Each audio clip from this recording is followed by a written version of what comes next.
write in the society. People argue about what the percentage is, but it's a lot of your fellow citizens. Good neighbors, good friends who are faking it because they can't really read and write. And we've got to attack that problem honestly. Bring them in, say, how can we help? How can we get you the language skills, the numeracy skills, the literacy skills to succeed? Federal government can't do that on its own, but we work with the provinces, we work with the municipal school boards, we do everything we can to attack the literacy challenge. And then we put a huge amount of money into post-secondary education. We make the promise, particularly to the young people in this room, if you get the grades, you get to go. We've got to take the access issue, the barriers to access to post-secondary education, off the table for Canadians. It's the key to our survival, and there's no population where that's more important than Aboriginal Canadians. We can't live with ourselves, we can't have an efficient economy if our Aboriginal population is not participating, not contributing, doesn't have the skills to enter the labor market and be the successful Canadians we all know they want to be and can be. So that's education as a goal, to be the best educated society in the world. The other thing we have to be is the most productive, competitive economy in the world. And what does that mean? It means, crucially in this economy, we have to be the most efficient users of energy. And we're among the least efficient users of energy. To become more efficient users of energy, we have to go for broke for green energy, alternative sources of energy. We've got to run a portfolio of energy sources, and then we've got to get energy waste out of every part of our economy. Get those doors and windows sealed up.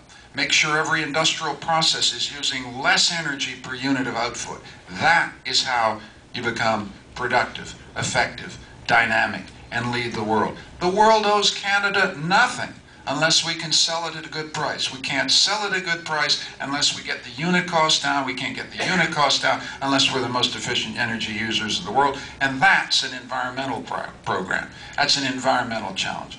We do that, we'll be shooting less GHG up the stack. The final thing, and then I'm going to stop, because I've got my wife here, and my wife gives me the little death ray stare when I go into it. And I'm beginning to get it. She's narrowing her eyes and beaming in on me.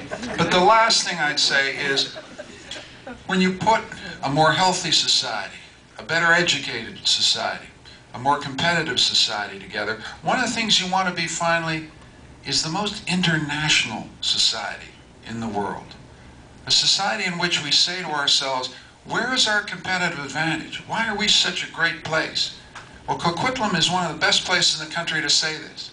You just look around the room. Look at the diversity in the room. Look at the fact that so many people in this room and in the city of Coquitlam were born in another country. They bring to Canada another language, another tradition, another culture, another set of skills, another set of understandings. These are our bridge to Asia, to Africa, to the new markets of tomorrow. An international society cannot be a society that depends for its economic future on the United States of America.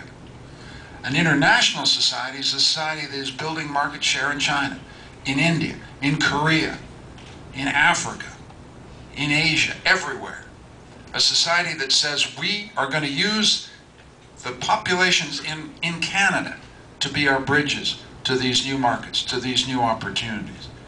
We've got to welcome the fact. I'm being criticized every day of the week by Stephen Harper for having spent some time outside of the country.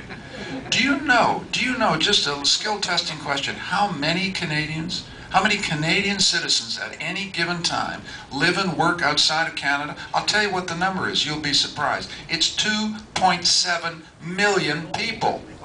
It's your mother, it's your brother, it's your sister, it's your uncle, it's your aunt, right?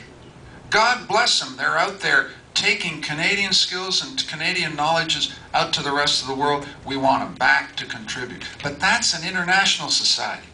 That's a society that isn't hunkered down, provincial, thinking everything in Canada is the best there can be, because everything in Canada isn't the best it can be. Our challenge is to make us the best society in the world. But you can't do that unless you reach out. You can't do that unless you've been somewhere else. You can't do that unless you've set yourself the challenge of being the best in the world in the toughest and most competitive markets in the world.